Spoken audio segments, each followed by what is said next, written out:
Hello everyone, welcome to the second episode of Incurious TV. The problem solvers at Incurious, they're trying to build full stack solutions and the business challenges we face at Incurious.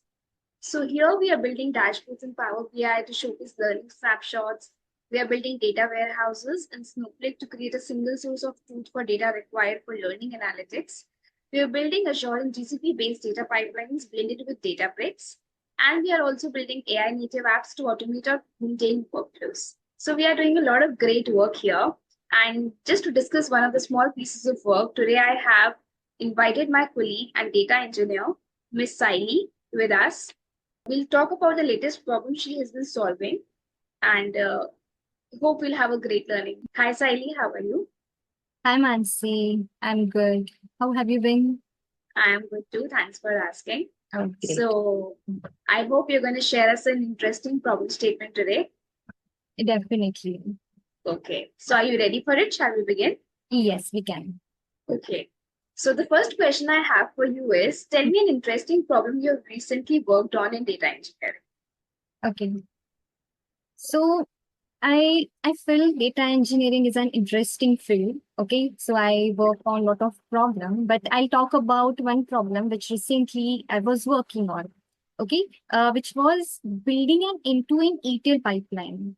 Okay, so I worked on building an end-to-end ETL pipeline, which starts from the ingestion part, where there were lots of problem. I'll talk about it. But the flow is like getting data from multiple sources, then transforming it, then cleaning that data based on the business requirement, and sending that data to the downstream team who will be consuming this data. Because as a data engineer, first we have to validate this data. We have to clean this data in such a way so downstream team can consume it.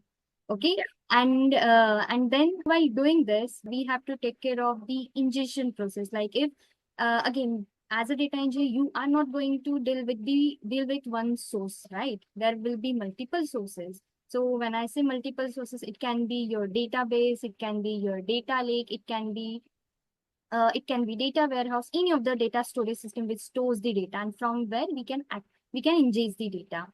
So that was regarding ingestion. And while transforming this data, we have to perform some cleaning operation. We have to perform some data quality checks. When I say data quality checks, like again, it is completely based on the business requirement. Okay, your data should be clean, your data should be validated. So downstream team can consume and analyze this data. If we are sending the wrong data to the downstream team, then definitely they will face some difficulties, right? So we have to take care of this. And again, while doing this, we have to take care of the incremental data as well. So that was one of the problem. When I say incremental data, again, your data will not be stable, right? There will be, if we are talking about retail domain, because that project which was completely based on the retail domain and inventory.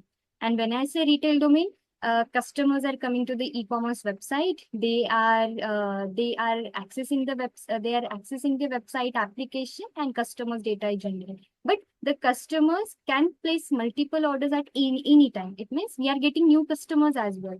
So this is the incremental data. We are generating new orders. So this is the incremental data, and that should be involved in your pipeline as well, right? Your data will not be in batches. It should be incremental data, and we have to handle that incremental data without reprocessing the entire data again. So that was one of the problems, that entire data should not be reprocessed again. We should only take the new data and modified data. Okay. Right. So that was one of the problem. And in an end-to-end pipeline, which also includes your CI/CD process. You have to keep your code versioned, because multiple data engineers are working on the same code. That might be the case. So when I am a data engineer, I'm working on particular code. This should be versioned in the GitHub or in Azure DevOps. Other data engineer which is also working on the same code, because that code might require some changes. So that should also be versioned. Right. So then we had to create one branching policy, like development branch, main branch. We had to keep our code version, and then we had to follow the CI/CD process, like continuous integration, like getting data from the local, then pushing it into the main branch, and then from main branch, it should be there in production workspace, right? Where we are handling the client side data. So this kind of CIC, this kind of end-to-end project I worked on, and there was some problem which I faced as I discussed regarding the CI/CD, regarding the incremental data, okay, and regarding the ingestion process, because there is not a one source, there are multiple sources. Multiple sources, right? Yes. Okay, great. So, like for handling this ETL, which is extract, transform, and load. So, how did you decide like whether you're going to work on ETL or ELT, which is extract, load, transform? So, how do you decide? Okay, so ETL and ELT, it means like here again, it is simply an ETL process, because where we are extracting the data from some of the sources, and first we have to transform it, and then transform data should be loaded. Okay, that is the ETL. And when it comes to ELT, okay, ELT means first you are extracting all the data, then you are performing some then you are first loading the data, and after loading then you are transforming the data. So Yeah. we had to then we decided to go with the ETL approach, because first we have to transform the data, then transform data will be loaded in the storage system. Got it. We Got had performed entire ETL. We had built this end-to-end project using Azure Databricks, which is again famous for building the ETL pipelines. Yeah, that was my upcoming question for you. That which storage system did you use? So you have used Azure Databricks. Azure Correct? Databricks, yes. Okay. Okay, great.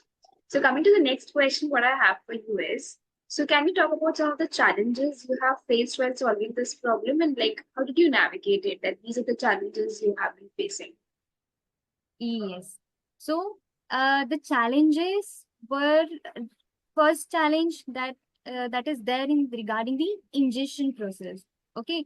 So ingesting the data, we had to ingest the data securely. Like if I'm writing a code, I should not mention, or I should not hard code the credentials in a notebook. Right. Yeah, right. Databricks Notebook is a collaborative platform where multiple data personas can work on the same notebook. So we should not be hard coding that credentials. So while ingesting the data, we had to keep the data, we had to keep our credentials securely. So we had used Azure Key Vault here, where we are Okay. keeping the credentials. So, and we are calling these credentials using Databricks secret scope in Databricks Notebook. So if any other team, any user, any data persona is coming to the notebook for writing the code, so that person should not see the credential, because it was kept in Azure Key Vault. We had just used Databricks secret scope to call out that credentials. That was one problem. And another is our sources were JSON and CSV file. So CSV file were stored in data lake, and JSON file were also stored in a data lake. But so first time I was handling the JSON file, which was in multi-partition. Like again, it was not like that there is one file and all the JSON data stored in one single file. So there were multiple partition files that was stored in data lake. And that was a multi-line JSON, not a single line JSON. Okay, so again, Spark has the capability to handle multi-line JSON as well. So we had ingested the multi-partition JSON file as well. So, and while ingesting, we had to take care of that new file, like whenever we are ingesting the data, there were some file which has already processed, okay, which has already processed. So we had to skip that file, and we had to load only new files, okay. Like every time it should not reprocess the data, it should only load the new data. So that was the challenge, as well. So to solve this, we had used copy into. Okay, so copy into, which means skips the already processed file and which will only load the new data. So this is how we can deal with the incremental data as well. When we are taking data from, when we are ingesting data from some of the sources and loading it into our bronze layer, where we are keeping the raw data. Yeah. Yes. Got it. Like just to get started with the ETL, where we have built the medallion architecture, and that was the first step where we had to build the bronze layer where it only keeps the raw data. So we Yeah, have ingested the data, which is only taking new data using copy into and loading it into raw. the bronze layer. Same Got with it. the let's say there is order data. Same goes with the orders data, and then customers data and address data, where we might get incremental data in future. So we had used Great. copy into. Okay, Yes. so this was one new concept for me also to learn about multi-file JSON lines and then the approach we can use Hmm. it. Huh. Like Spark has the capability of ingesting that way. Okay. Yes. Yes.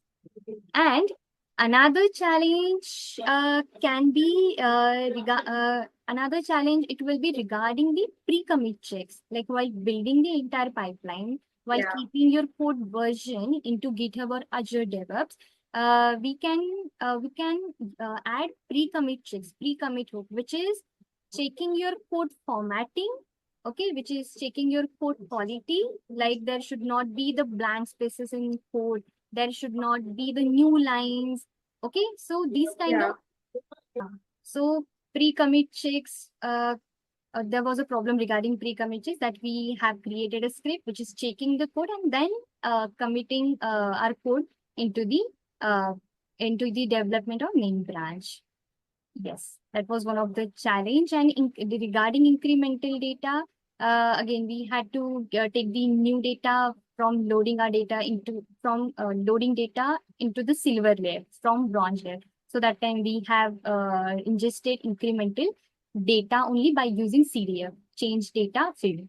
So it help us to get the incremental data and it only loads the incremental data into the silver layer. So this is what we have followed and used throughout the pipeline to get the incremental.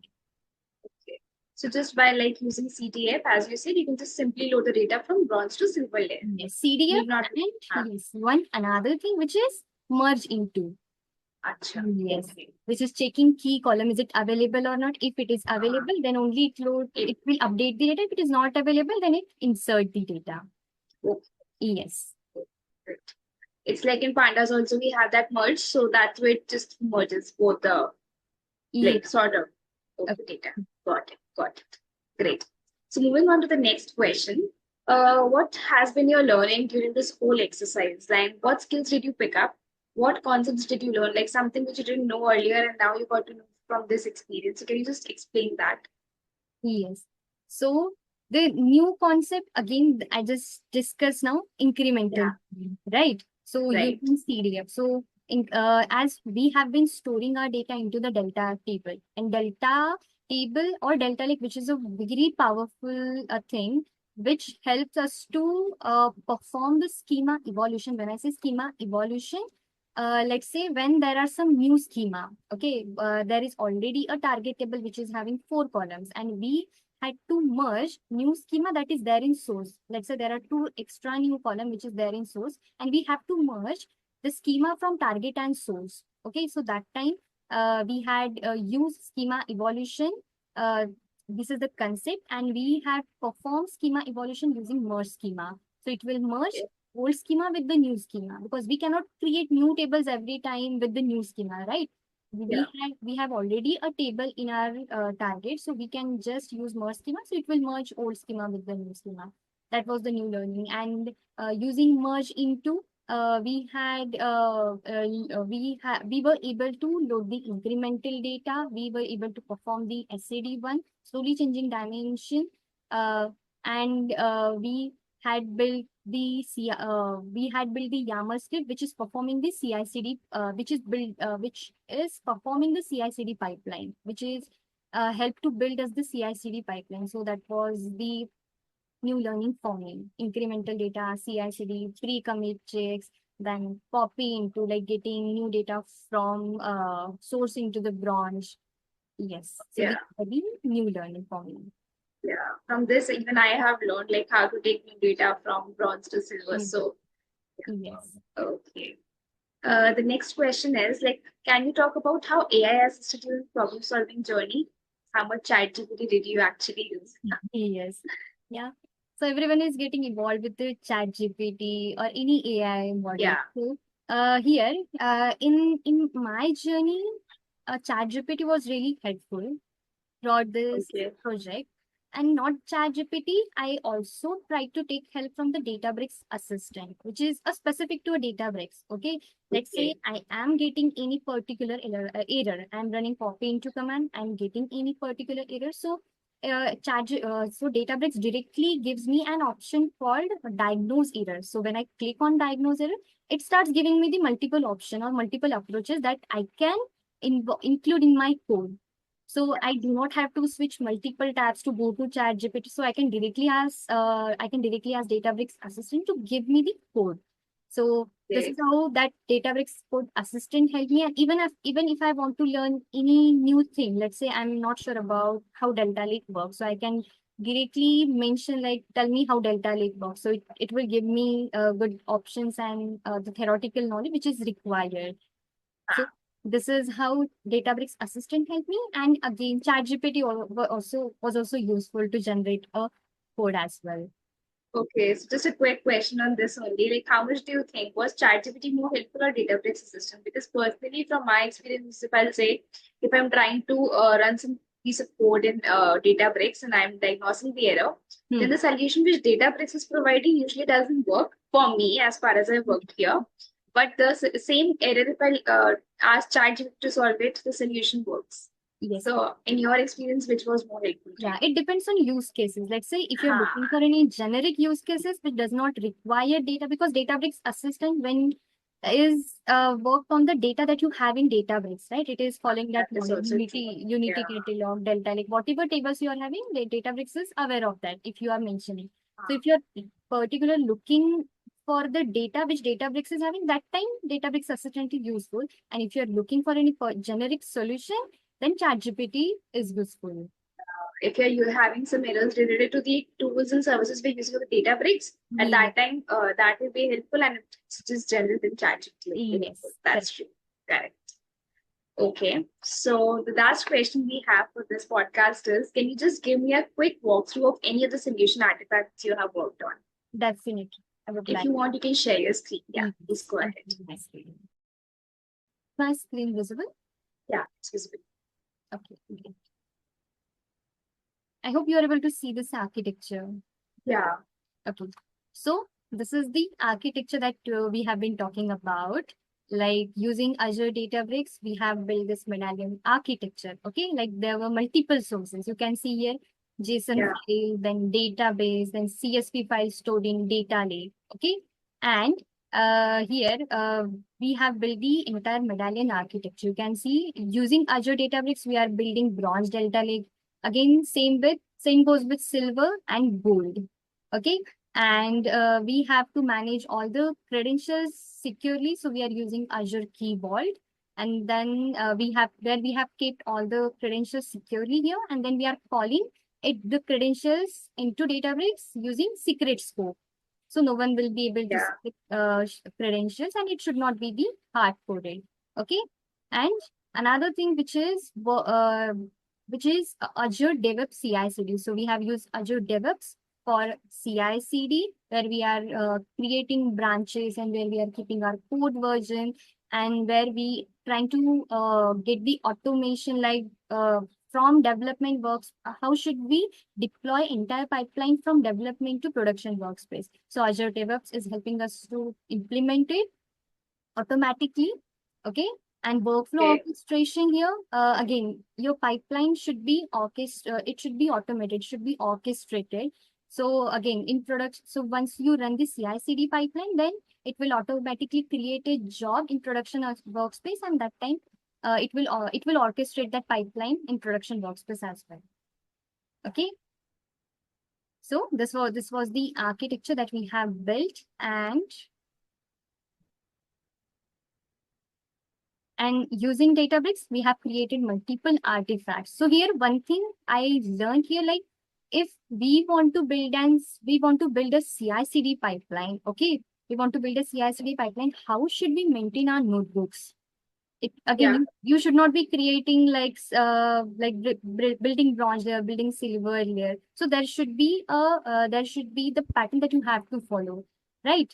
So you have to keep all the creation script. Let's say if you want to create multiple tables, you want to create multiple tables. So that will be there in another folder. Okay, these scripts will be there in another folder. If you are talking about ingestion, then there should be a separate folder for ingestion.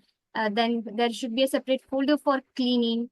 Okay, same Correct. goes with the transformation and the test. Okay, Yeah. so in the test folder, here we are keeping all the unit test. Okay, where I'm performing where I'm implementing the PyTest, which is helping me to check the quality of the code and quality of the data. Like if I'm running the same code on my data, so will it work or not? So these kind Yeah. of unit tests I'm checking, I'm implementing here and keeping over here. And this is development branch. So we have integrated Azure Databricks with the Git. So whatever changes I'm making in the development branch. Okay. And then here, then it will be gone into the production environment. So this is how we are keeping then everything like pre-commit. There is a script for pre-commit checks, which I was talking about, right? To check the code formatting, everything. So this is the script I have in development. I have here.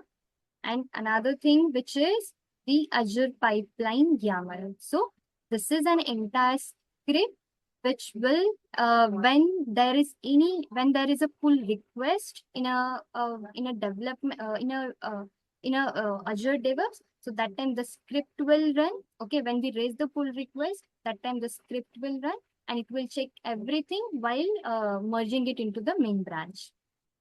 Before merging it into the main branch, it will check everything. Like it will check all the pre-commits, it will implement the unit test, and then it will merge all the code into your main branch. And then it will directly go into the production environment. So this is the script. Okay, so that is one good Yeah. architecture I've looked at. So it was great talking to you, and even I have learned some new things today. So hopefully our audience will definitely learn something new from you. Thanks for being here.